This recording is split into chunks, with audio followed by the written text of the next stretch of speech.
Boa noite a todas e todos. Hoje é o dia 30 de novembro de 2022, o último encontro do Fórum Permanente sobre Genocídio e Crimes contra a Humanidade. Hoje nós teremos a presença do professor Renan Quinalha, ele é professor de Direito, Instituições Judiciais e Cidadania da Escola Paulista de Política, Economia e Negócios da Universidade Federal de São Paulo, a Unifesp, coordenador do curso de Direito da Unifesp, 2021 a 2023, e também coordenador adjunto do Núcleo Trans da Unifesp, 2021 a 2023. Hoje o professor Renan vai falar, tem uma palestra, Violência contra a População LGBT durante a ditadura militar no Brasil. Eu agradeço imensamente a generosidade e a honra de ter o professor Renan Quinalha aqui conosco, colegas de turmas em que nós nos cruzamos em alguns momentos na pós, etc., mas fico imensamente honrado, junto com os demais organizadores, a professora Maria Luísa Tucci Carneiro, da FEFELESH, o pesquisador, o professor doutor Felipe Alamino, e o professor Paulo Casella, que, enfim, não estará nesse momento presente, mas, enfim, mandou as saudações. Então, Renan, por favor, a palavra é sua. Obrigado, Arthur. Queria, em primeiro lugar, agradecer demais o convite a você, a Felipe, a professora Maria Luísa, ao professor Paulo também, que não está aqui hoje, pelo convite dessa conversa. É uma alegria poder vir, né, ao encontro do fórum para trazer um pouco dessa pesquisa, que foi a pesquisa base da minha tese de doutoramento e que acabou publicada, né, no ano passado também, em um livro pela Companhia das Letras, que é um livro que saiu na coleção Arquivos da Repressão, cujo título é Contra a Moral e os Bons Costumes, a Ditadura e a Repressão à Comunidade LGBT. Então, minha ideia vai ser trazer aqui nessa fala inicial um voo panorâmico, né, sobre o conteúdo desse livro, dessa pesquisa, sistematizando algumas das informações, das fontes que eu pude compilar em relação a essa temática. Meu foco vai ser uma pesquisa que eu vim fazendo desde a época da Comissão da Verdade, que eu trabalhei na assessoria também da Comissão da Verdade em São Paulo, depois a Comissão Nacional da Verdade também, justamente com esse recorte, que é um recorte que não era tão evidente e tão discutido também, que era da questão da diversidade sexual e de gênero durante o regime autoritário que governou o Brasil de 1964 a 1988. A gente tem aí uma série de variações, evidentemente que não dá tempo de entrar aqui, né, em todos diferentes períodos aí, enfim, nesse período mais amplo, deslocamentos que aconteceram também, mas a minha ideia vai ser explorar, né, e exemplificar aqui algumas desses fenômenos que aconteceram durante a ditadura civil-militar de 64, com esse foco na população LGBT.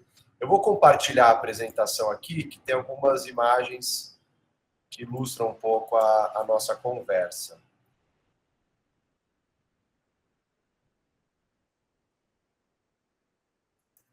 Está aparecendo aí já para vocês? Sim. Maravilha. Então, como eu disse, eu vou trazer um pouco, esse é o título do livro, Contra a Moral e os Bons Costumes, eu vou trazer algumas das fontes, episódios, personagens, enfim, de uma maneira bem panorâmica, por conta da limitação de tempo, né, uma pesquisa bastante longa, mas quero trazer alguns elementos para ilustrar um pouco desse processo, do que eu sustento no livro, a tese principal de que havia uma política sexual da ditadura brasileira no sentido de controle de corpos dissidentes do ponto de vista de gênero e da sexualidade. Uma outra tese que eu sustento é que isso também vai acontecer de modo muito mais marcado e sistemático no momento de liberalização pós-AI-5, em primeiro lugar, mas depois, na segunda metade da década de 70, numa fase de liberalização do regime. Como se a liberalização política, a abertura política, lenta, gradual e segura, lá naquela fórmula clássica, bastante conhecida, né, do projeto geiseliano, ela foi, essa abertura política, compensada por um endurecimento moral para controlar a presença desses corpos na cena pública, nas grandes cidades brasileiras, capitais, sobretudo. A minha pesquisa ela foi desenvolvida em arquivos públicos privados, sobretudo do eixo Rio-São Paulo, um pouco o recorte que eu fiz das duas capitais, que é o que eu tinha fôlego, né, e capacidade para empreender aí dessa pesquisa. Mas se a gente observa desse ponto de vista da diversidade sexual e de gênero, a gente vê que o Brasil já vinha, né, desde a década de 50, de 60, a gente vai identificando um processo nas grandes cidades brasileiras, nas capitais, né, e aqui nomeadamente, como eu disse, São Paulo e Rio de Janeiro, a gente já vai identificando vários focos importantes do que a gente poderia denominar aí de guetos, né, dessa população LGBT. Evidentemente que antes de existir essa sigla, essa sopa de letrinhas, a sopa de letrinhas, ela vai se consolidar aí depois dos anos 2000 só. Estou usando aqui, né, de uma maneira um tanto anacrônica, até para essa sigla de hoje, para o passado ali, mas com essa ressalva de que estou identificando pessoas que estão em desacordo com as normas padrão de gênero, de sexualidade, quando me refiro a essa sigla. Então, a gente já tinha aí alguns guetos sendo formados, né, pequenas regiões aí, em geral, de pedaços mais das zonas centrais das cidades, áreas tidas como mais degradadas, em que não havia uma presença, né, tão intensa ali da vida familiar tradicional, né, enfim, estava em outras regiões, as cidades vão ficando tanto abandonadas dos seus centros urbanos, e essa população vai ocupando alguma dessas áreas em alguns bares, boates, né, alguns lugares que vão surgindo. Desde a década de 50, 60, a gente vai identificando, né, vários estudos vão mostrando já a concentração desse público, fazendo uma série de iniciativas culturais, de encontros, enfim, de dinâmicas já comunitárias aí se formando, né, como esse baile das bonecas, que eram eventos bastante presentes da época do carnaval, mas que também extrapolavam os dias de carnaval, né, e aconteceu durante todo o ano, como concursos, né, de Miss Travesti, de Miss Gay, enfim, uma série de festas que aconteciam, em que essa população podia, ainda que em espaços guetificados, né, portanto, de confinamento, também podiam ter uma certa realização dos seus desejos, uma certa margem de liberdade bastante significativa. Isso, há vários registros históricos, né, essa foto é do começo da década de 60, num desses bailes de carnaval, desse que estava na imagem anterior, né, então se nota que havia uma presença, né, predominantemente de um público masculino, né, nessas festas, muitas pessoas que se montavam, né, e colocavam as fantasias, essas performances do que a gente hoje chama de fenômeno drag, né, enfim, era bastante presente, algo que tinha, né, tradicionalmente, há vários estudos que mostram nos carnavais que isso sempre aconteceu, desde os bailes dos enxutos, etc., mas a gente também nota que isso acontecia, bailes de fantasia nesse sentido, que eram espaços de vivência importante para a comunidade LGBT durante todo o ano. Em paralelo, também havia... Deixa eu só tirar isso aqui. Em paralelo, também havia, né, nas grandes cidades, aí a formação de núcleos de pessoas que se agregavam.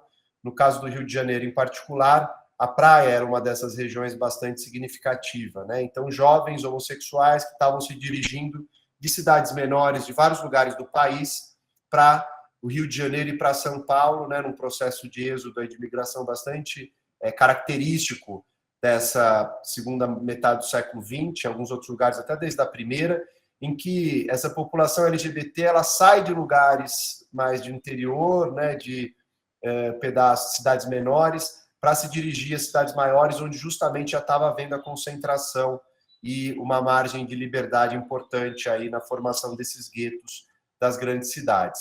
Isso é o que aconteceu nas grandes cidades capitais europeias, isso é o que aconteceu nos Estados Unidos também, na costa leste com Nova York, na costa oeste com São Francisco. Aqui no Brasil não foi diferente. Essa população saía de cidades menores e buscava essa liberdade aí, ou essas vivências em bares e boates e determinadas zonas em que era possível ter uma relativa liberdade no Rio de Janeiro e em São Paulo. Há estudos que mostram, né, etnografias desses jovens aí que estavam vindo, né, e convivendo e de alguma maneira já explicitando seus desejos, inclusive editando certas publicações, né, essa daí são fotos de um jornal, enfim, mais de um, né, o Gay Society é um deles, o Darling é o outro.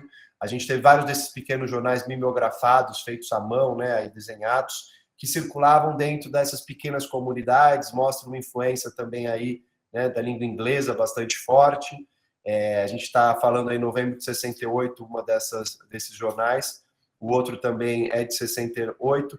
A gente está falando um pouquinho antes de Stonewall, que é um fenômeno importante que vai acontecer justamente em Nova York, né, em junho de 1969, uma revolta em um bar que vai se tornar um episódio icônico para o movimento LGBT no mundo todo.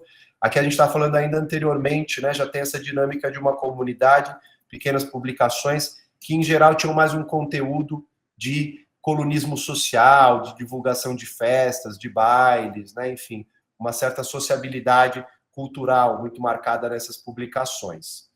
Mas, apesar de tudo isso acontecendo, né, enfim, um clima de certa efusão, de ampliação dessas liberdades sexuais que estava se concretizando nas grandes cidades, né? Então, é curioso ver que a gente vem desde a década de 50, de 60, não dá para aprofundar aqui, né? Mas o que eu quero mostrar é que havia um clima importante, né, de maior abertura, de maior tolerância, de maior liberdade que estava se construindo, né? Ainda que com repressão evidente, mas de maneira consistente nas grandes cidades, nas capitais, e a gente tem um processo que vai acontecer, né, também concomitante, em certa medida, com uma reação a essas mudanças que estavam acontecendo, né, que é a instauração da ditadura civil-militar a partir de um golpe em 1964. As marchas da família com Deus pela liberdade já davam um lema, né, um tanto, digamos, do ponto de vista moral e religioso, né, do como essa agenda era central para esse projeto autoritário. Não era uma dimensão lateral ou menor, né, da ditadura. Há muitas vezes essa visão, né, e é um pouco a visão com a qual eu dialogo no meu trabalho, essa visão de que a ditadura teria sido branda no Brasil, né, do ponto de vista moral, a história da ditadura branda ou das variações em torno dessa formulação de que é uma ditadura que, do ponto de vista moral, ela foi bastante branda, porque afinal ela conviveu com uma contracultura bastante pulsante, né? E o meu argumento central é que é menos por conta da ditadura, e apesar dela, que essa contracultura pulsante consegue ainda dar sinais ali de vitalidade, porque esse é um processo que já vinha desde a década de 50 e de 60, né, sobretudo, e que a ditadura vai tentar justamente interromper esse ciclo e fazer retroagir essas mudanças aí. Então, essas manifestações religiosas, naquele momento do golpe, foram centrais, né? O discurso religioso, apoio da Igreja Católica também, há vários estudos importantes mostrando, né, a composição, não só militar, mas civil também, de setores que patrocinaram economicamente, politicamente, o golpe de 64, e a gente vai ter um processo bastante marcado de endurecimento, né, nesses períodos, ou nesses anos iniciais, da própria ditadura, com tensionamento, resistências da sociedade civil, que restou dela, também organizada, e uma escalada na repressão e no autoritarismo de Estado. E ainda assim a gente vai ter, né, de maneira bastante interessante, esse fenômeno de tentativas ainda, né, de manifestações, tematizando a questão dos direitos das mulheres, né, também questionando fronteiras rígidas. Aí tem uma foto do Caetano Veloso, né, na Tropicália, ou outros grupos, como o Croquetes, o Ney Mato Grosso, com Secos e Molhados, enfim, já na virada de 70, enfim, uma série de elementos importantes, né, que vão, em alguma medida, dentro de certas brechas aí do regime também, trazendo na cena pública a tematização das dissidências sexuais e de gênero.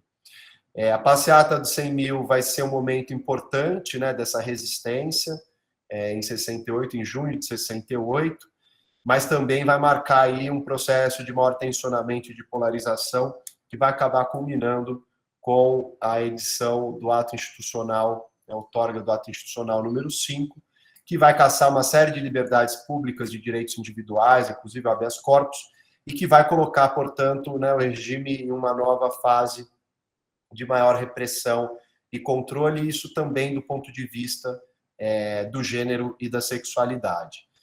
O Snob, que era um jornal que circulava desde 1963, ele vinha circulando com uma consistência, um jornal bastante interessante, também mimeografado. Ele acaba de circular em 69, né, poucos meses depois do AI-5, que veio em dezembro de 1968. Esse jornal é retirado de circulação. O editor, o Agildo Guimarães, que era o editor do jornal, ele relata que havia um medo cada vez mais intenso aí de perseguição, e inclusive perseguição que foi materializada em processos judiciais em relação ao Snob e aos editores. Então, o jornal deixa de circular, ainda que já estivesse circulando de maneira bastante clandestina por conta desse período da ditadura. Além disso, outros desses festivais, né, inclusive em São Paulo e no Rio de Janeiro, os teatros municipais tinham bailes dos enxutos, né, ou variações desses bailes de fantasias, e vão ser proibidos no começo da década de 70, né, sofrendo uma repressão policial também cada vez mais direta, cada vez mais marcada. Tudo isso vai mostrando, né, nessa virada dos 60 para os 70, né, que esse processo de abertura, né, de maior liberdade que estava se construindo, se criando, ele vai sofrer um revés importante a partir do golpe de 1964 e do regime político que vai se instaurar a partir daí. É evidente, vale destacar, que eu não estou sustentando no meu trabalho que a ditadura de 1964 ela inaugura o preconceito e a discriminação contra pessoas LGBTs no Brasil. É evidente que, desde que os portugueses, né, chegaram ao território brasileiro, com as ordenações do Império Português, a gente já tem uma série de dispositivos de criminalização e de perseguição à sodomia, né, estudos também que apontam, né, registram esses processos nos tribunais de Santo Ofício da Inquisição. Enfim, a gente tem uma série de materiais importantes que mostram, né, como essa ideologia católica, religiosa, bastante LGBT-fóbica, né, de defesa da família tradicional, enfim, moralista, como isso já tinha bastante presença entre nós aqui no Brasil. Mas a ditadura, e esse ponto é o que eu sustento no meu trabalho, né, nesse livro, a ditadura ela vai condensar essa LGBT-fobia que está capilarizada, que está diluída na cultura, na sociedade brasileiras, e vai institucionalizar, né, dando poderes aí com a concentração de prerrogativas nas mãos do executivo, vai dar poderes para determinadas agências de Estado poderem desenvolver um processo repressivo nesse sentido qualificado porque é institucionalizado, né, com respaldo muito grande aí do ponto de vista legal nesse momento histórico. O Cid Furtado é um deputado, tem uma frase dele que eu recortei aí, o Cid Furtado é um deputado arenista, né, ele era da Arena, era o partido do regime, e o Cid Furtado, nos debates no Congresso sobre a lei do divórcio, na década de 70, ele vai afirmar esse trecho aí, né, ele vai fazer essa fala, cujo trecho está aí copiado, que é o seguinte: desenvolvimento e segurança nacional não se estruturam apenas com tratores, laboratórios ou canhões. Por detrás de tudo isso está a família, una, solidária, compacta, santuário onde pai, mãe e filhos plasmam o caráter da nacionalidade. Então, notem que é uma formulação aí bastante interessante, a meu ver, que sintetiza muito bem o que é o cerne dessas políticas sexuais que foram implementadas pela ditadura em 1964 em diante, né? Essa ideia de uma vinculação entre o macro e o micro, né? É típico de um pensamento conservador também, desde a Primeira República, enfim, em vários momentos da história política brasileira, né? Mas essa ideia de olhar a sociedade nessa chave, um tanto organicista, funcionalista, de entender o lugar da família como essa célula central, como esse núcleo inquebrantável aí, que é a base de tudo, que não pode ser atacada, que precisa ser preservada a todo custo pelo Estado. Então, a ideia do desenvolvimento nacional, que não se faz só com desenvolvimento econômico, com pesquisa, ciência, laboratórios, ou com canhões, com militarismo. Por detrás disso está essa família que é única, que é solidária, que é compacta, que é a família tradicional brasileira mesmo, né, com pai, mãe e filhos, plasmando um caráter da nacionalidade. Isso fica muito evidente nesses vários documentos que eu vou mostrar a seguir, que são documentos desse processo repressivo da ditadura, e que se organiza a partir de 5 eixos, ou 6 aí, né, dependendo como a gente agrupa, mas essa formulação de um projeto repressivo global, que é utilizada pelo Carlos Fico, um professor do Rio de Janeiro, da Federal do Rio de Janeiro, especialista na história da ditadura aqui no Brasil, e que a gente poderia sistematizar, né, que esse projeto repressivo global ele teve uma dimensão em algumas frentes aí, né, de espionagem por um sistema de informação, né, então uma vigilância que se instaurou a partir do SNI, do Sistema Nacional de Informação, com várias ramificações, uma polícia política que assumia essa função repressiva mais direta, né, do qual a gente geralmente fala mais, que é essa dimensão da repressão nas ruas, né, da perseguição policial, do sistema DOPS, né, do ICOD, enfim, onde as pessoas eram levadas, interrogadas sob tortura e assim por diante, mantidas presas muitas vezes ilegalmente, depois era oficializada essa prisão na justiça militar, mas também uma dimensão de censura, né, tanto uma censura de imprensa como uma censura de diversões públicas, além da propaganda política, né, de várias peças de propaganda política importantes nesse momento, e do julgamento sumário de supostos corruptos, que também foi um elemento importante desse projeto repressivo global. Tudo isso, né, evidentemente que a gente tinha uma complexidade enorme aí. Eu chamo a atenção para isso porque, em geral, a gente tem uma ideia de um Estado homogêneo, né, e a ditadura a gente vê como, né, se fosse um ente monolítico, uno, e, na verdade, a gente tinha uma série de disputas internas de agências que disputavam lugares também e concepções. Isso de um ponto de vista da perseguição aos subversivos comunistas, né, que era lá o padrão do que foi a ditadura brasileira e que a gente, em geral, fala mais, né, quando está discutindo mortos, desaparecidos, presos políticos que foram submetidos à tortura, mas isso também é verdade para esse circuito que eu chamo de um circuito contravencional e moral da repressão, né, porque ainda que tenha um recorte evidentemente político, né, mas não era a dimensão da política partidária, eleitoral, né, enfim, de perseguição, que é essa mais consagrada e mais conhecida na literatura sobre a ditadura. Em relação a essa dimensão moral, né, a gente vê que em todas essas frentes é possível encontrar fontes importantes do período que nos mostram como essas agências e esses agentes públicos eles operavam no sentido de garantir aí um controle das dissidências sexuais e de gênero. Nesse momento aí, né, a gente tem uma série de mudanças, evidente, né, num período tão largo, que vai de 64 até 88, é o período que eu pego, eu não paro em 85, eu vou até a Constituinte, porque a censura seguiu no Brasil até 85. Então, uma série de variações e deslocamentos nesse período. Aqui não tem como eu explorar também, né, cada fase, enfim, que é muito detalhado, mas eu quero mostrar alguns elementos aí, né, tanto aqui aleatórios, distribuídos historicamente em todo o período da ditadura até 1988. Em 76, circula nessa coluna do meio, a primeira coluna num jornal de grande circulação. Ela era editada por um jornalista, até hoje muito atuante na cena teatral aqui de São Paulo, que é o Celso Cury. E o Celso Cury consegue um espaço, depois de ter vivido um período de exílio em Berlim, ele consegue um espaço para trazer uma coluna muito bem humorada, com uma série de, né, piadas e de tiradas irônicas aí em relação a essas questões LGBTs, um pouco dessa comunidade LGBT, falando das personagens, né, da cena da arte também, em relação a essa comunidade. Ali em cima tem uma das piadas ali, né, enfim, da tirada irônica dele, que mostra na chamada: segundo recentes pesquisas, ficou provado que só 2 tipos de humanos querem se casar: os padres e os homossexuais. Os últimos mais pela grinalda, né? Então ele está brincando ironicamente com essa história de que só querem se casar as 2 categorias de pessoas que não podem se casar no Brasil, né? Padres e homossexuais. Então, ele trazia isso em 76, circulando na grande imprensa, e começa a receber muitas cartas. Era no jornal Última Hora, jornal do Grupo Folha, que tinha uma circulação bastante grande e tinha uma coluna chamada Correio Elegante, que está ali embaixo também da tela. Era uma fase em que não havia tecnologias para encontro entre as pessoas, né, aplicativos, etc. As pessoas estavam se encontrando por carta enviadas para o jornal, com fotos.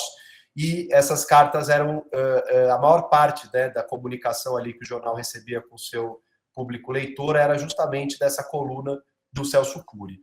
Né? Mensagens como essa, que estão aí do lado esquerdo, no recorte que eu fiz de uma das sessões de Correio Elegante, que as pessoas se apresentavam, né? Sou loiro, olhos azuis, 1,70 de altura, 65 quilos, 33 anos, inteligente, culto, desinibido, rico, adoro festas e outros babados.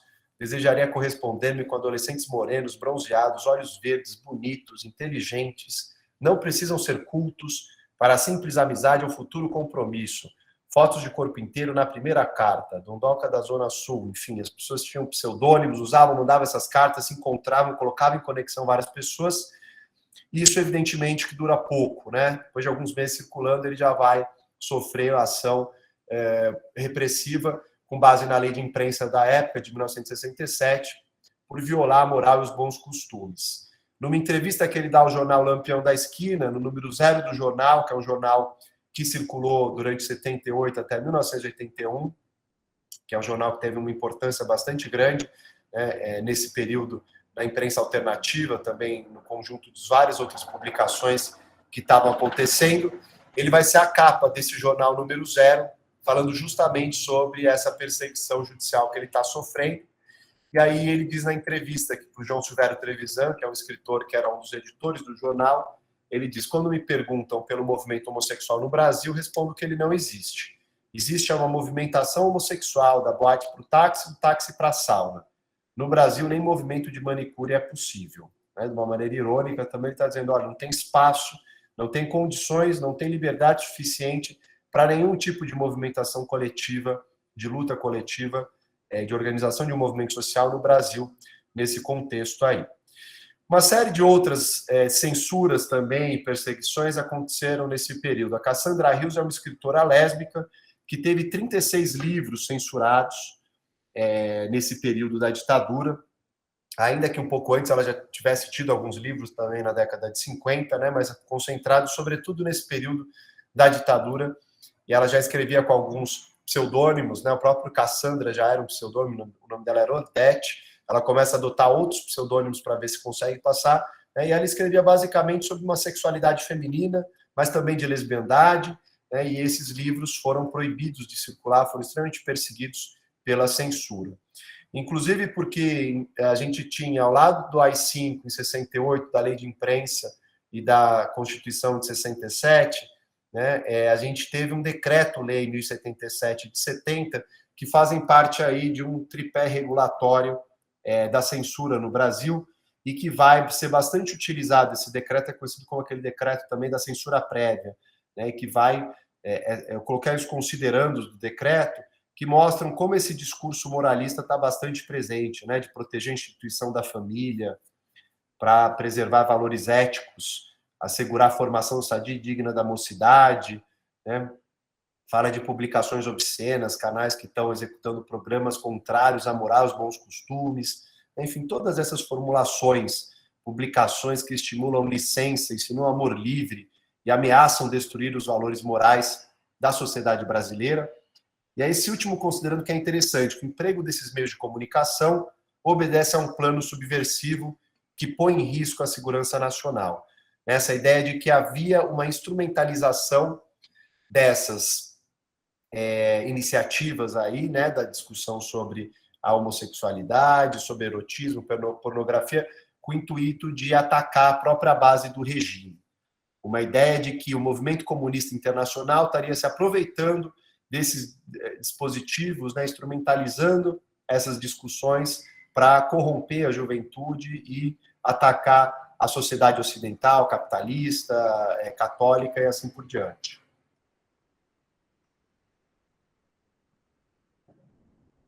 Uma série de livros vão ser censurados, né? Tem registros nessa documentação do Ministério da Educação e Cultura de livros que foram proibidos pelo Ministério da Justiça, né? As universidades receberam, né, pelas suas assessorias de segurança e informações, as ASIs, estava presente na maioria das universidades públicas aí desse período, né? São as federais ali, se vocês olharem, difusão atual, várias das federais, né, tinham esses gabinetes junto às reitorias, né, que atuavam nesse sentido de tentar controlar o que se circulava. E aqui se nota um anexo de 205 livros proibidos, que não eram livros do Marx, do Engels, do Lenin, né, livros do Che Guevara, enfim, de comunistas notórios que estavam sendo perseguidos ali na ditadura, mas porque eram livros que tematizavam questões morais e sexuais, né? Então, livros que traziam essa temática da diversidade sexual e de gênero. Então, era uma perspectiva de uma censura moral aí muito marcada. Músicas também foram censuradas, diversas letras de músicas que foram censuradas. Essa daí, às vezes, é difícil entender pela qualidade da impressão, né, da digitalização, mas é uma letra do Luiz Airão, chamada Homossexual, acabou não sendo gravada, pelo menos nunca encontrei a gravação dessa música, né? Mas ela diz nada erótica, nada apelativa, pornográfica, ela diz de né, de um jeito triste, uma revolta que existe, uma incompreensão do mundo que não perdoa e que rindo só magoa, sem saber se é para rir ou não. E vai falando de um jovem que tem um rosto bem traçado, que poderia ser amado por qualquer mulher, mas ele tem um mundo que o mundo não quer, homossexual, a sociedade tem que entender, né? Não precisa aplaudir, mas também não tem que crucificar, reprimir, tal. Vetado ali o carimbo e o parecer censório feito à mão ali, dito não aprovo, pois a divulgação do homossexualismo é proibido pela lei censória, e aí a censora Eugênia, né, assinando a lei de 72, um de acordo embaixo, né, outro também, e vários são os documentos, né, eu trouxe alguns aqui só para ilustrar, exemplificar a conversa, mas são vários documentos de censura dessas criações culturais aí, musicais. Esse outro também é uma versão de Get Back, do Gilberto Gil e da Rita Lee, que fizeram dessa música conhecida dos Beatles, né, que diz ali, Jojo era um cara que pensava que era, mas sabia que era não, saiu de Pelotas, foi atrás da era, trepadeira de verão. De leve, que é na contramão. Suíte Loreta, Martinica da Cuíca, muito garotão curtiu, juram que viram Loreta de cueca, dizem Minas lá no Rio. Nada também apelativo, a história de uma personagem que, né, é reconhecida como uma mulher, mas está usando uma cueca, ou seja, uma ambiguidade de gênero. Também foi proibida essa música pela censura, os pareceres censórios, essa é de 77, né, que mostram ali que a referida, o primeiro deles, a referida letra musical, enfoca de maneira maliciosa, vulgar e deseducativa o tema homossexualismo, né, a expressão que se usava na época, hoje não usa mais esse sufixo ismo, não se coadunando com um veículo de comunicação a que se destina. A outra também vai lá, a letra em questão enfoca o homossexualismo e lesbianismo de maneira vulgar, maliciosa e inadequada. Por entendermos que tal assunto não deva ser tratado, muito menos decantado de tal maneira, e sim através do ponto de vista médico-científico, opinamos pela não liberação da composição, né? Então acaba sendo censurada essa música. Mas não só na produção artística, né? Também várias empresas públicas, isso tanto no âmbito civil, como também das forças militares, das forças armadas, tem uma série de documentos que mostram a perseguição a servidores públicos, civis e militares, tidos como homossexuais, né? Esse aí era um que prestava serviço dentro da Petrobras, é uma ficha de investigação sociofuncional desse empregado, ele trabalhava em um restaurante, tido ali, né, o local de trabalho, restaurante Varanda, e ele tinha um conceito, como mostra o documento, geral bom, né?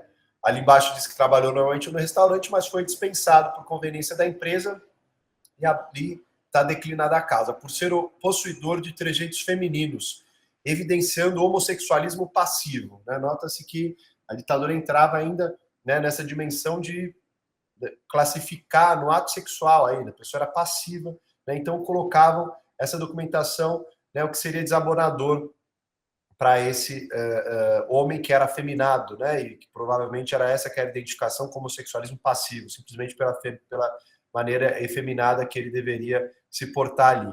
Né? Ali embaixo diz, o sindicato foi demitido por apresentar característica homossexual passiva, e já havendo outro empregado mais antigo com a mesma tendência pederasta, poderia ocasionar rejeição ao restaurante por parte dos frequentadores.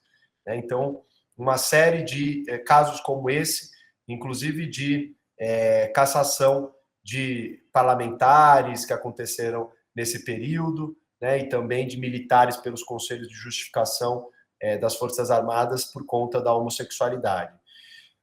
A novela também, né, as novelas e a televisão vão ser algo muito importante numa cultura de massa nesse momento histórico, então a censura também vai atuar junto a essa produção cultural. Esse documento é de 85, né, o período já tido como ano final da ditadura, mas ali a gente vê normas estabelecidas, né, também dizendo que não pode ser nada apologético o que se coloca, né, e dando horários já de maneira, uma negociação também já nesse período final da ditadura, né, para negociar esses conteúdos, a sua exibição, mas que não pode ser apologética do transexualismo ou do homossexualismo, o que se exibe nessas novelas e nesses programas televisivos. E uma outra dimensão da repressão que eu queria chamar a atenção aqui é das perseguições policiais nas ruas, né? Um processo de perseguição bastante marcado e aí é uma manchete de um jornal da imprensa alternativa final, bastante irônico, né, mas que aponta justamente para essa violência que estava sendo praticada contra essa comunidade LGBT que estava nesses pontos, como eu chamei a atenção no início, né, de guetos de vivência nas regiões das grandes cidades. Essa foto aí vem de uma exposição, fui curador dessa exposição no Museu da Diversidade e no Memorial da Resistência, aqui em São Paulo. É uma exposição baseada nessa minha pesquisa de doutorado, e a gente levantou uma série de fotografias de pessoas que foram fichadas pelo DOPS, né? Nessa chave aí está tudo no arquivo público do Estado de São Paulo, essas fotografias, e são pessoas que, como se nota pelas imagens, né, tem uma ambiguidade de gênero aí, né? Poderíamos chamar de pessoas hoje travestis, trans, enfim, não dá para classificar só pela fotografia, mas são pessoas que desorganizam um pouco desses padrões binários de gênero aí, né? Então, muitas dessas pessoas eram presas simplesmente pelo fato de estarem nesses locais sem carteira de trabalho assinada, enfim, estarem montadas, né, enfim, com perucas ou com maquiagem, sendo homens, e isso tudo era o suficiente para prisão, tortura em muitos casos, né, manutenção de uma prisão arbitrária por diversos dias, torturas, extorsões, são diversos relatos de violações de direitos humanos que eram praticados pelos agentes policiais nessas operações. Inclusive um delegado aqui em São Paulo, chamado Guido Fonseca, é um sujeito que vai escrever, né, que vai tomar termos de declaração, são diversos, a gente tem centenas desses termos de declaração que ficaram preservados, né, que ele obrigava as travestis a responderem a questões sobre o que fazia da vida, se tinha hormônio, se não tinha, né, onde comprava roupa, onde morava, que renda que tinha, se prostituía, quanto cobrava pelo programa, ou seja, uma série de questões específicas aí que eram feitas somente para as travestis. A gente teve uma norma da Secretaria de Segurança Pública aqui no estado de São Paulo que estabelecer que as travestis eram a única categoria de cidadãos que era obrigada a ter uma fotografia com uma ficha, com esse termo de declaração na delegacia ali. Então, você tinha fichas dessas pessoas que eram feitas, sobretudo no 3º e no 4º distritos policiais, na região da Rua Aurora e da Marquês de Tu, né, que era uma região que pegava justamente a região da Boca do Lixo e da Boca do Luxo, em São Paulo, que é essa região que se estende desde a Praça da República, da Consolação, um pouco para cima, até a Luz, né, e que era a região de concentração dessa população. O Guido Fonseca vai chegar a ganhar prêmios internacionais, né, no Instituto César Lombroso, por exemplo, de criminologia, a partir desses estudos criminológicos que ele conduziu, né, sem nenhum tipo de consentimento dessas pessoas, mas ele conduzia, né, a partir dessas repressões, aí, dessas violências, estudos criminológicos, né, como os da fotografia, enfim, ele tirava fotos, escrevia artigos que ganharam prêmio nesses institutos, numa carreira paralela que ele tinha também como pesquisador. Uma série de outras operações foram feitas, né? Essa é uma manchete do jornal Estado de São Paulo, ali no meio da página, dizendo: polícia já tem plano conjunto contra travestis, é de abril de 1980, que mostra uma coordenação da Polícia Civil com a Polícia Militar para uma série de operações que vão se intensificar nesse período, em 1980. Uma das pessoas mais importantes é o delegado José Wilson Riquetti, figura conhecida também, que comandava a seccional Centro nesse período, e José Wilson Riquetti ainda dá nome, né, à delegacia do 3º Distrito Policial. Aí ele é homenageado ali, e ele se notabilizou por uma extrema violência com que ele conduzia as operações. Aí mostra na matéria um hotel que foi completamente destruído pela operação policial, ele dizendo que vai botar para quebrar, as aspas são de uma fala dele próprio, e ele justificando as violências todas que ele está praticando contra as prostitutas e homossexuais na região central. Essa é uma foto de uma dessas operações, que foi feita pelo jornalista Juca Martins, que é um fotojornalista bastante importante. Tem várias imagens desse período, né, dessas operações que foram conduzidas. Nesse mesmo período, desse mesmo momento aí, né, concomitante a essas operações policiais, a gente tem a tentativa das primeiras organizações, e aí já vou caminhando aqui para respeitar esse tempo, dar 1 hora, esse tempo dessa fala inicial, Falar também não só da repressão, que é essa dimensão que eu chamei a atenção até aqui, mas também das tentativas e ensaios de resistência que aconteceram nesse período. Porque apesar de toda essa violência, também é nesse momento histórico que a gente está vendo uma organização dessa comunidade, desse movimento LGBT no mundo todo.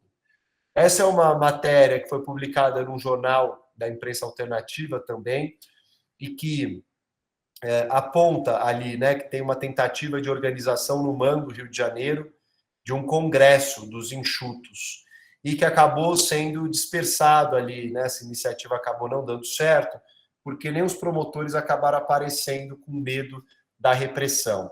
Então, o jornalista ali disse que tinha mais policial do que manifestantes, porque as pessoas viam a polícia ali, chegavam, acabavam dispersando, porque tinham receio do que pudesse acontecer. Então, nota-se que mesmo já nesse período final da ditadura, que é esse período desde 73, 74, em que esse projeto de abertura e de liberalização são colocados em prática, a gente nota que havia um receio muito grande ainda das pessoas existirem. Mas a imprensa alternativa começava a ter publicações importantes, esse Jornal dos Entendidos era um jornal que começou a circular em 77, a gente teve matérias, inclusive na grande imprensa, como essa capa bastante importante do final de 77, da Isto É.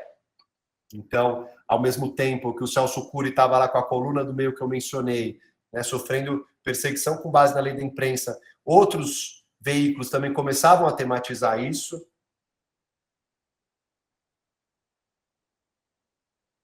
Traduzindo o gay power lá dos Estados Unidos, pós-Stonewall, para esse poder homossexual, e evidentemente que os jornalistas que assinaram essa matéria bastante significativa da Isto É, acabaram sofrendo também, foram indiciados com base na lei de imprensa, por tematizar a questão da homossexualidade, e o próprio Lampião da Esquina, que eu mencionei, que em abril de 78 começa a circular e que vai ser fundamental, tematizando uma série de questões até 1981, com uma visão bastante interessante e importante sobre as questões políticas e culturais em torno da comunidade homossexual no Brasil. Nesse mesmo período de 78, em abril tem o Lampião, em maio, o João Silvério Trevisan, que eu já mencionei aqui, que era jornalista também no Lampião da Esquina, vai fundar o primeiro grupo do movimento organizado no Brasil, da comunidade LGBTI+, que era o chamado Núcleo de Ação pelos Direitos dos Homossexuais. Tinha esse nome grande aí, que depois vai acabar adotando o nome de Grupo Somos. O Trevisan relata as dificuldades de se organizar, as pessoas não tinham a sua sexualidade assumidas nem para si próprias ainda, era uma dificuldade sobre o que era a identidade homossexual, o processo de saída do armário, a repressão familiar, o contexto político ainda também de bastante receio. Então, era um grupo que funcionava muito mais como um grupo de identificação, que era bastante típico já na comunidade LGBT dos Estados Unidos, das pessoas chegarem e se assumirem um pouco da sua sexualidade, falar da sua vida privada, e ali criar laços. Então, era um lugar onde as pessoas também buscavam uma sociabilidade. Não era exatamente como a gente pensa hoje, de um grupo de militância que já tinha uma ação pública, fazia ato na rua, enfim, lutas institucionais. Não era essa formatação ainda dessas iniciativas políticas. Nesse mesmo período, o movimento negro também está se reorganizando no Brasil, com o Movimento Negro Unificado, que vai vir em 1978, esse mesmo momento do movimento homossexual brasileiro, como se chamava à época. O movimento feminista, que também já estava se rearticulando no Brasil, desde um pouco antes, até 75.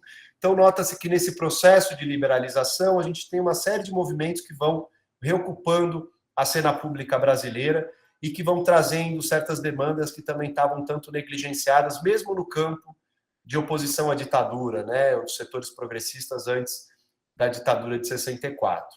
A primeira vez que o movimento homossexual vai às ruas, o Grupo Somos, vai ser num ato do 20 de novembro, do Dia da Consciência Negra, quando, junto com o movimento negro, o movimento homossexual vai às ruas com essa faixa contra a discriminação racial, Somos, Grupo de Afirmação Homossexual, ali na frente do mapping do Teatro Municipal.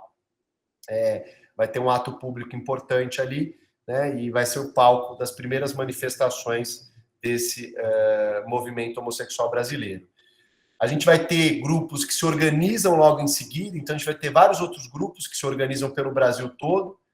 A gente vai ter o primeiro encontro brasileiro de homossexuais em 1980 no Teatro Ruth Escobar, aqui em São Paulo. Mais de 20 grupos vão participar, né? Então a gente nota que de um grupo em 78, a gente em 80 já tem mais de 20 grupos organizados em todo o território nacional, que mostra como vai ganhando musculatura, né? Vai ganhando consistência esse processo de mobilização.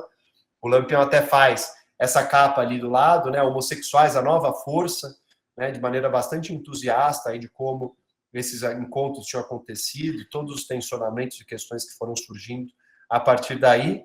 Em 1º de maio de 1980, esse movimento vai até o ABC, na Vila Euclides, né? A gente estava ali naquele momento do novo sindicalismo, da liderança do Lula no Sindicato dos Metalúrgicos, e a gente vê esse processo ali bastante de tensionamento com a própria ditadura, que estava tentando controlar a ação sindical, intervindo no sindicato, etc. E em 1º de maio de 80, nesse grande ato que foi feito na Vila Euclides, os homossexuais foram com essa faixa, né, contra a discriminação do trabalhadora homossexual, e um relato de muito receio, né, de chegar no meio do movimento sindical, né, que é muito machista, enfim, muito homofóbico, mas foi um relato de que foram muito bem recebidos ali, né, levaram essa faixa enorme e acabaram somando a essa manifestação em 1º de maio de 1980. E as denúncias de violência que foram também muito marcadas e que vão culminar com o primeiro ato convocado pelo movimento LGBT, poderia ser a primeira parada do orgulho LGBT, né, que aconteceu em São Paulo por conta dessa violência empreendida pelo delegado Riquetti, né, que vai intensificar essas rondas repressivas. A OAB vai se manifestar criticando também as iniciativas do Riquetti, o Conselho Paulista da OAB, né, na época presidido pelo advogado Mário Sérgio Duarte Garcia, que depois esteve envolvido também com a Comissão da Verdade da OAB. A gente vê esse processo de organização de um ato público bastante interessante aí. Isso eu recuperei do arquivo da Unicamp, né, do Edgar Lenhoff, que tem um acervo interessantíssimo ali também sobre o movimento homossexual brasileiro. E ali tem essa convocatória, né, essa filipeta de uma convocatória do ato público, de o 13 de junho de 1980, na frente do Teatro Municipal, uma manifestação ali contra essas violências policiais. Então, muito curioso notar como a violência policial acabou catalisando também a organização desse ato, que vai acontecer em 13 de junho de 1980. Essas são algumas fotografias, né? Aparecem ali já libertem os travestis, o correto é usar no feminino, né? As travestis, mas nessa época não se tinha ainda essa compreensão, e as faixas ali, né? Abaixo a violência policial, somos, fora Riquetti, enfim, um ato que também teve bastante importância. Foi a primeira vez que esse movimento organiza um ato público, teve mais de 1.000 pessoas presentes, fez um trajeto pela região central de São Paulo, e isso foi algo bastante que deu bastante entusiasmo, né, nesse processo de abertura na luta contra a repressão policial. Evidentemente que as violências seguiram de diversas maneiras ainda, né, e tensionamentos, e até hoje seguem. O fim da ditadura não foi também o fim da violência contra a comunidade LGBT.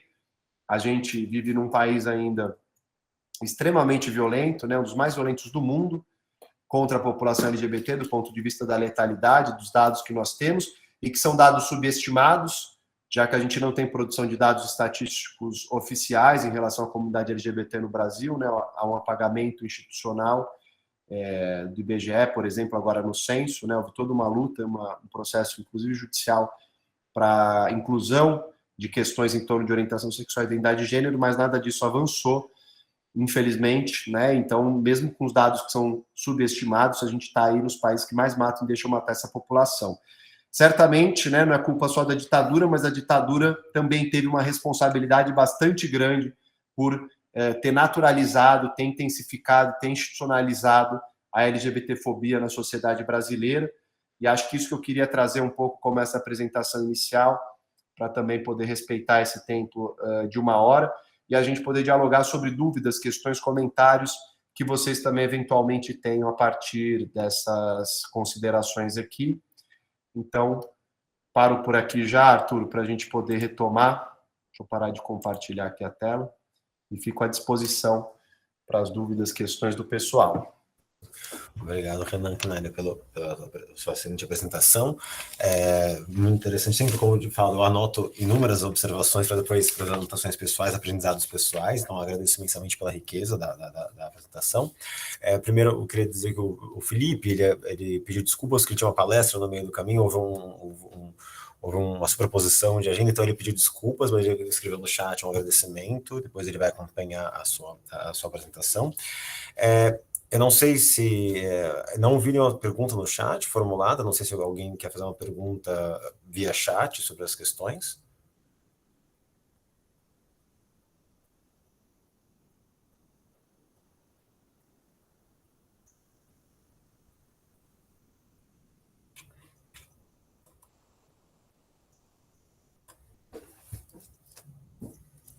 Mais algum momento para ver se alguém escreve.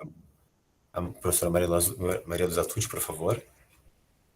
Aproveitar para quebrar o silêncio, viu, Renan? A gente, quando dá palestra, fica sempre esperando qual é a primeira pergunta, né? Então... pessoal com vergonha ainda, né, de quebrar o silêncio. Pois é. Então, assim, eu vou fazer a segunda pergunta. Então, eu deixo a primeira em aberto. Não, mas só comentando, parabéns, então, pela tua apresentação, e é um tema, assim, que me atrai muito, vamos dizer assim, pelo sentido da ideia de crime, né? Esse crime que nós podemos, como você já adiantou, recuperar desde os tempos da Inquisição. Eu trabalhei muitos anos, no meu mestrado, inclusive, com o material e os documentos da Inquisição em Portugal, e cheguei a ter contato com alguns prontuários, não é? Onde você tem ali um impacto muito grande de verificar o discurso moralista dos inquisidores com relação àqueles presos que eram, então, considerados como desvios, né? Era uma heresia e, ao mesmo tempo, um desvio moral imposto pela Igreja Católica. E o que eu queria comentar é exatamente essa ideia do desvio, né? Nós temos, além do desvio, que é a teoria do desvio, que é basicamente muito bem apresentada pelo Durkheim, né? Existe a teoria da tensão, né? Essa tensão entre o que é moral e o imoral, a tensão entre a ordem e a desordem, basicamente.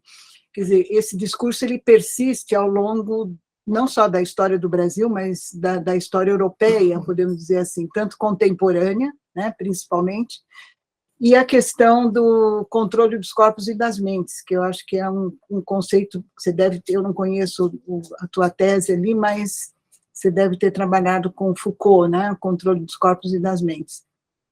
Que, aliás, nós publicamos uma coletânea a partir de uma rede de estudos sobre fascismos, né, onde a questão tanto do desvio moral, como a heresia e a censura, né, fazem parte desse contexto, não só das ditaduras, mas principalmente dos regimes totalitários, né.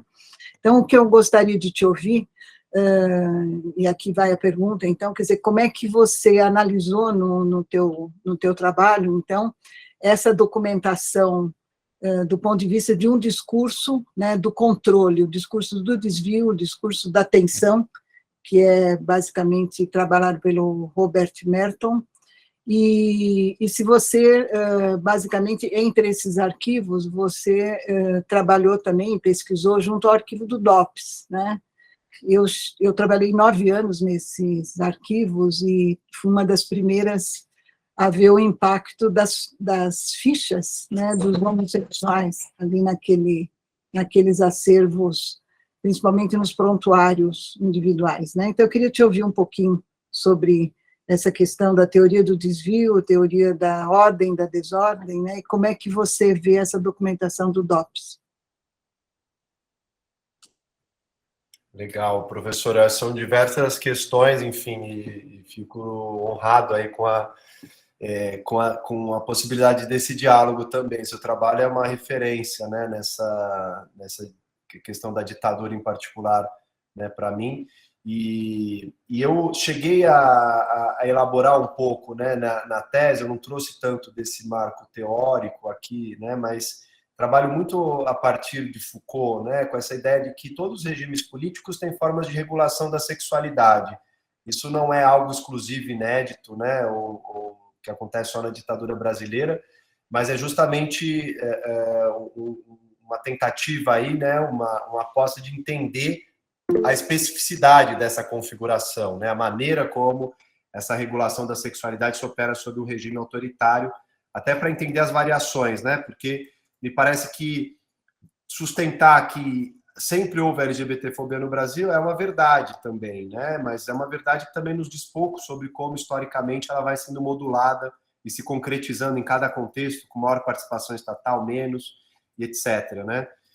Então, eu trabalho a partir dessa referência, eu identifico nesses arquivos com que eu trabalhei duas grandes posturas, né? Uma delas, que está sobretudo concentrada no sistema de informação, que é uma visão que cola o desvio moral mais na questão da subversão política, né? Então, essa ideia de que o MCI, o Movimento Comunista Internacional, está instrumentalizando, né, uma juventude ingênua, inocente, para poder atacar os fundamentos da família, da nação e assim por diante, né? Então, uma visão que, de alguma maneira, menos religiosa e moralista e mais política, no sentido estrito, e que está muito presente nesse sistema de informação, né? Que é essa preocupação mais geral com a manutenção do regime, né? Enfim, e conseguir botar, né, em curso essa repressão. De outro lado, eu vejo uma postura também que eu identifico, que é nesse sistema de censura, que é uma censura que entende a moral de uma maneira mais autônoma, ou seja, a moral vista com um estatuto próprio, né, como esses desvios como algo que é condenado pela religião, que é moralmente indesejável, que é algo que é um absurdo de ser aceito, que é ultrajante, né? Isso é visto em várias cartas interessantes de pessoas que mandam cartas, né, para os órgãos de censura, que eu pude identificar, mas está nessa documentação, nos próprios pareceres censórios, nos relatórios produzidos pela censura, né? Então, eu acho que nessas duas frentes aí, evidentemente que havia uma certa coordenação, né? Mas isso vai aparecendo de modo distinto muitas vezes, né? Eu me lembro, por exemplo, de um caso que eu examino, que é uma peça de teatro que foi censurada, que era do Darcy Penteado, a peça, chama Engrenagem do Meio, e essa peça, o censor fala, né? Fala, olha, essa peça ela tem que ser censurada, porque ela tematiza o homossexualismo. Mas, considerando o público a que se destina, né, ele estava dizendo, considerando que ninguém vê teatro no Brasil, vai muito pouca gente ao teatro, se a gente censurar, a gente vai acabar dando mais publicidade para isso. Então, opino pela liberação da peça. Ou seja, ele identifica que é um conteúdo que não deveria circular, né? E que, se fosse assim, consequentemente, deveria impedir a circulação daquilo, né? Mas ele fala, não, deixa passar, apesar de ser algo moralmente ultrajante, não é algo que coloque em risco a ordem, né? A integridade, a segurança nacional. Então, eu vejo que tem essas duas posturas, né? Uma que colava o desvio moral no desvio político, né? A ideia de uma tentativa de corrupção moral da sociedade brasileira, né? A partir desse interesse de um movimento comunista maior, e um outro que dá um estatuto mais autônomo, né? Para os desvios morais, uma visão mais religiosa, talvez, né? Mais difundida, mais diluída mesmo na sociedade, nesse conservadorismo da sociedade, e que eu vejo, sobretudo, nesses aparatos de censura, né, nos relatórios que... Fechou aqui o microfone, mas nesses relatórios, né, que foram produzidos pela censura. Então, eu vejo um pouco essas duas posturas desse discurso aí na ditadura em relação aos desvios morais.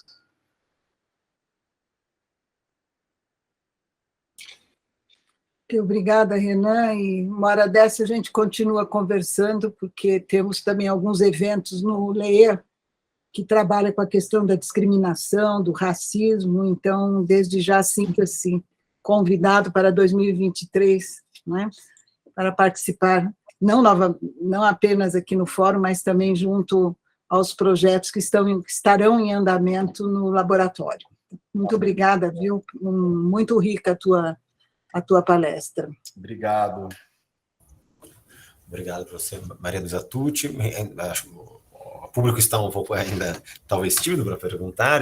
Na verdade, uma curiosidade, Renan, assim, na linha do seu comentário, porque nas fotos que você tirou dos seus documentos, é uma dúvida, curiosidade do processo, né, de investigação. Eu vi que você comentou, você mencionou, relatou essa justificativa sobre as letras, né? Então, lei censória justifica... Enfim, é uma dúvida de quem não vê os arquivos e quem não trabalha muito com arquivos, né? Então, é a dúvida minha. Como que você viu as justificativas de censura de letras, de músicas, enfim, elas, quando foi nesses documentos à mão, uma dúvida bem, parece até pueril, né? Elas se esgotavam porque pelo documento que você coloca, eles simplesmente reproduzem alguns elementos das leis que justificam a censura. Então, você vê, por exemplo, mencionou, olha, isso deve ser censurado porque ele advoga maliciosamente e de uma outra maneira, maliciosamente e, enfim, com outros termos, o homossexualismo, ou, né, o termo do período. As justificativas eram basicamente uma reprodução das hipóteses legais, assim, é uma dúvida bem curiosa. Assim, as justificativas, havia uma discussão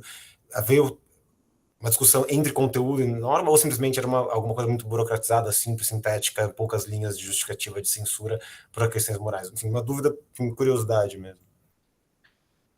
Não, acho que não é nada pueril, não, Arthur, a tua dúvida. Assim, é uma das questões mais interessantes de notar do modo de operar da censura e dos censores no Brasil, né? A gente teve uma carreira de censores organizadas aí, né? Enfim, pessoas faziam um concurso público para censor e ali elas acabavam se distribuindo em várias temáticas, tinha uma separação funcional ali. Vale dizer que é um aparato de censura que não é criado pela ditadura, né? Ele vem anteriormente, desde lá do fim do 19, você já tem experiências de censura no campo teatral, etc. Mas, e na Era Vargas, né, a gente tem um decreto importante, logo pós ali Era Vargas, que vai sistematizar um pouco desse aparato da censura, que é um decreto de 46, e a ditadura vai ressignificar muito desse decreto e vai aportar novos elementos aí, né, regulatórios, desde os atos institucionais, que davam certo respaldo, até decretos-lei, como que eu mencionei, mais lei de imprensa, né? Enfim, uma série de dispositivos que foram sendo mobilizados pela censura. Agora, o curioso a notar é que não era uma aplicação literal, porque a homossexualidade ela não era criminalizada no Brasil, como era, né, nesse período referido pela professora Maria Luísa Tucci, em que a gente tinha, né, nas ordenações do Império, de fato, né, ainda que com direito canônico, toda aquela história, mas a gente tinha uma criminalização expressa. Com o Código de 1830 no Brasil, a gente já não tem mais, né, depois do período da independência, uma criminalização expressa e direta da homossexualidade. Então, o que a gente vê é que os censores mobilizavam, né, certas fórmulas, e por isso o título do livro é Contra a Moral e os Bons Costumes, que era uma fórmula vaga, abstrata, muito genérica, que era utilizada, né, para essas investidas autoritárias aí de controle, uma fórmula que, no fundo, poderia caber qualquer coisa ali dentro, né?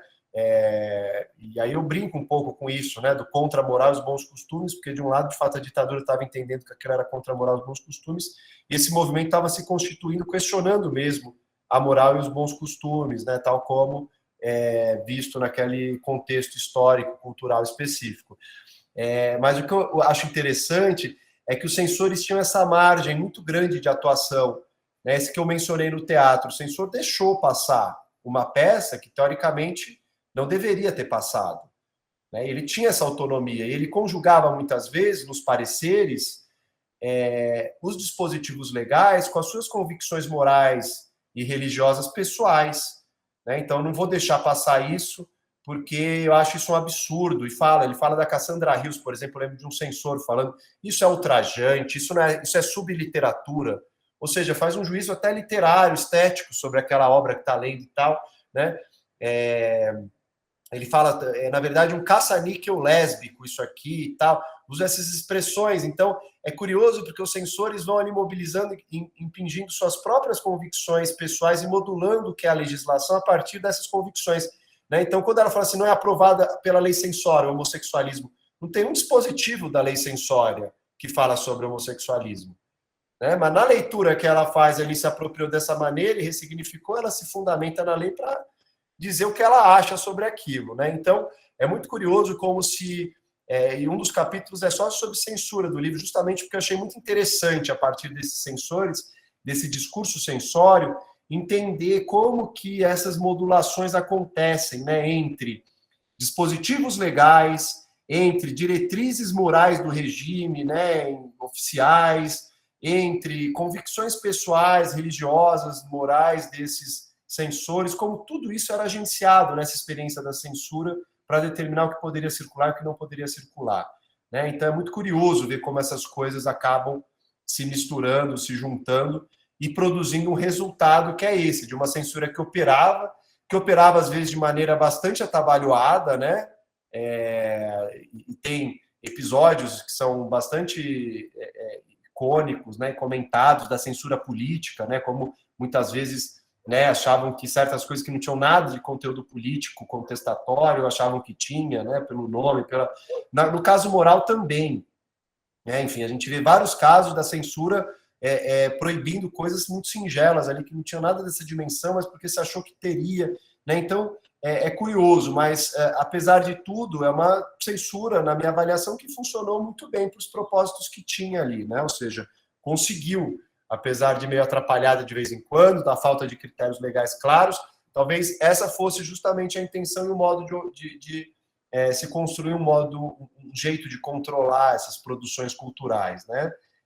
A partir dessa zona de indistinção entre o que é a legalidade, o que é a regra expressa, né? O que é a convicção moral e religiosa, que funcionava de termômetro também do censor, que recebia as cartas das pessoas, então modulava com a própria sociedade a censura moral, né? Então, diferentemente da censura política, que tinha um custo muito grande, e a ditadura vai tendo que ceder em relação a esse custo, a censura moral ela sempre teve um respaldo muito grande da população brasileira. Né? Tem até um texto do Carlos Fico, desse professor que eu já mencionei aqui, que chama Prezada Censura, né? Que ele examina muitas dessas cartas que são enviadas ali para a censura. Então é curioso notar como essa censura moral teve um respaldo também muito grande da população brasileira nesse período, né? Portanto, é um formato, um modo de funcionar esse aparato de censura muito interessante. O direito parece ser o fator dos menos importantes nesse conjunto todo de variáveis, né, que nos ajudam a entender a atuação da censura nesse período. Obrigado, Renan. Não, a pergunta era exatamente nesse sentido, porque eu vi rapidamente os documentos que você mencionou, então, né, não olhei, mas é interessante perceber exatamente nisso que você coloca, que eu achei isso interessante, não é exatamente uma proibição legal, nada, não é alguma coisa diretamente explícita, mas uma projeção do administrador público, pensando aqui em direito administrativo bem clássico, de maleabilidade ou de manipulação, para ser uma coisa mais direta, do conteúdo a partir de convicções morais que, a princípio, não diretamente estão relacionados ao, de fato, a lei não estava diretamente voltada a combater a população LGBT, então é uma transformação dos sentidos da lei, o que eu acho, enfim, interessante no que você trouxe, na sua análise, no seu comentário. Enfim, é isso, só um esclarecimento. Obrigado. Deixa eu complementar a fala aqui do Arthur. Eu acho importante lembrar, não é, que esse discurso ele basicamente vai estar fundamentado não apenas no conceito da discriminação, quer dizer, no desvio de uma ordem instituída, não é? Mas tem ainda uma persistência muito forte das normas impostas e dos valores, principalmente os valores culturais e morais impostos pela Igreja Católica, né?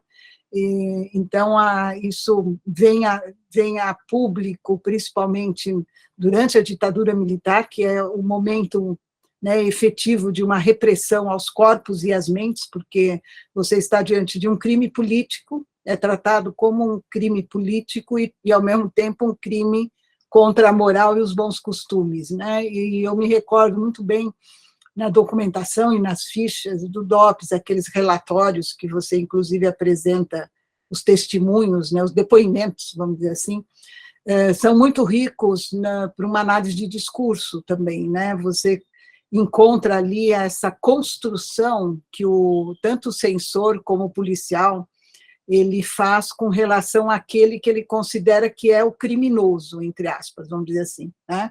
Seja um criminoso político por suas ideias ou aquele por comportamento, né? Um comportamento imoral.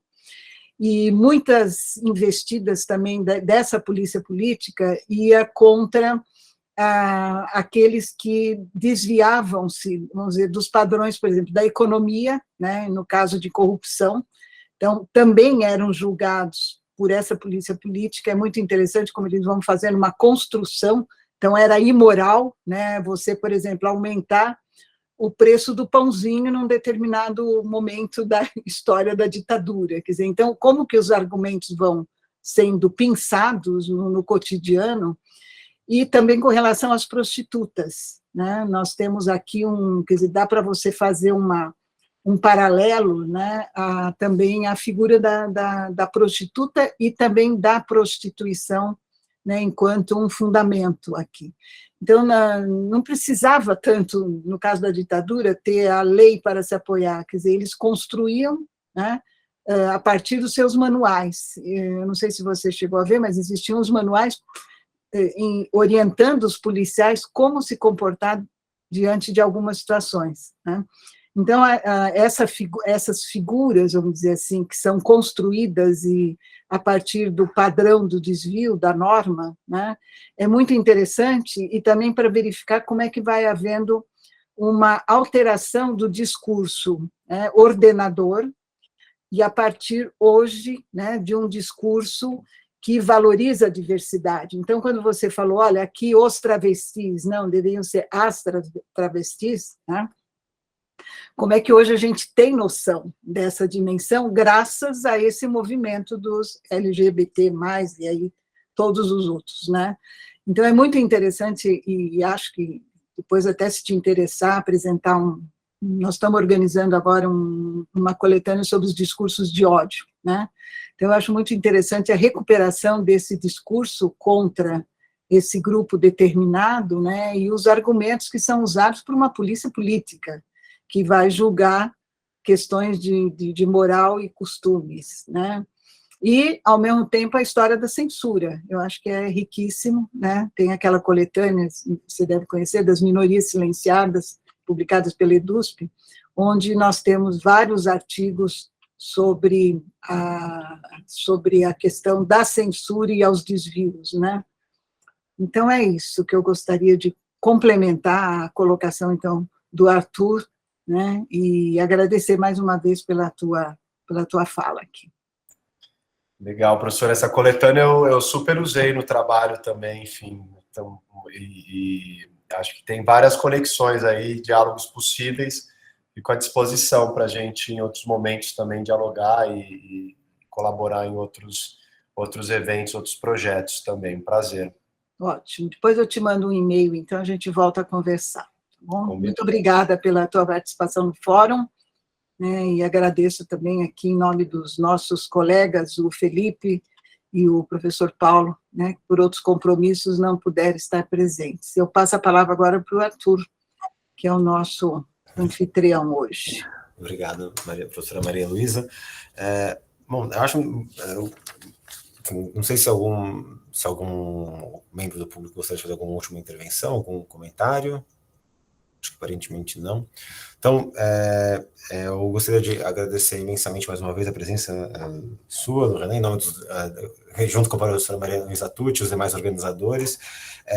Foi bastante rico e interessante, anotei muitas coisas, depois eu volto a conversar com você em algum momento sobre minhas dúvidas pueris ou não, mas, enfim, as dúvidas sobre as anotações. Eu gostei muito dessa o que me toca bastante interessante é essa afirmação que, pelo menos da minha visão, não é um discurso, o problema não era o direito, era a moral, né? Então não era o direito que impedia, era a moral. Enfim, acho que isso tem um impacto até interessante, muito muito interessantes, não só para compreender o tempo passado, mas o tempo presente com coisas similares, na minha visão, né, não foi você que disse, mas similares com o que foi levantado ou é levantado nos dias até hoje aqui no Brasil, em algumas posturas. Então, eu agradeço imensamente a sua disponibilidade, a sua generosidade.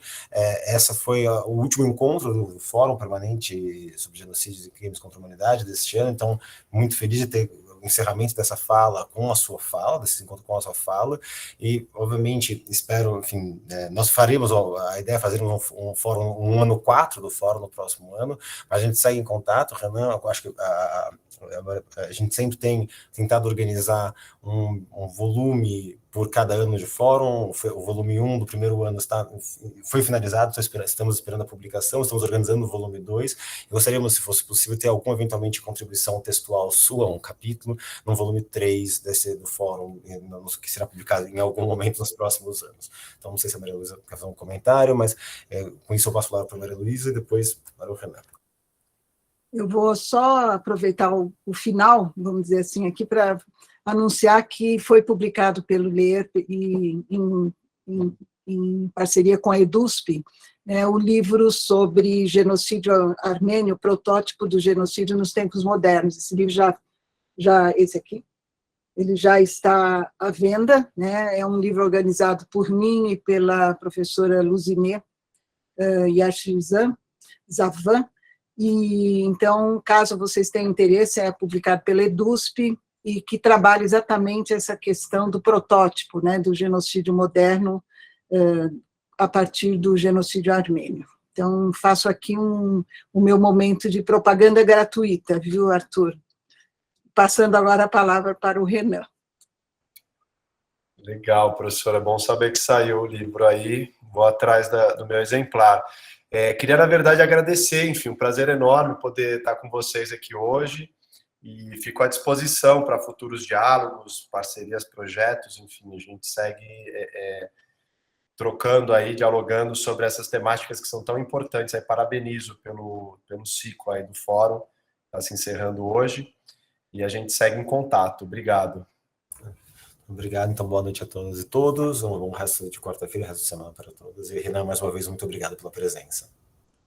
Muito obrigada a todos aqui que nos assistem, e posteriormente estará disponível, né, Arthur, a gravação? Sim, assim, será disponível no ambiente do Classroom, ou em algum lugar, estará disponível para... Ok, muito bem. Mais uma vez, obrigada a todos e boa noite.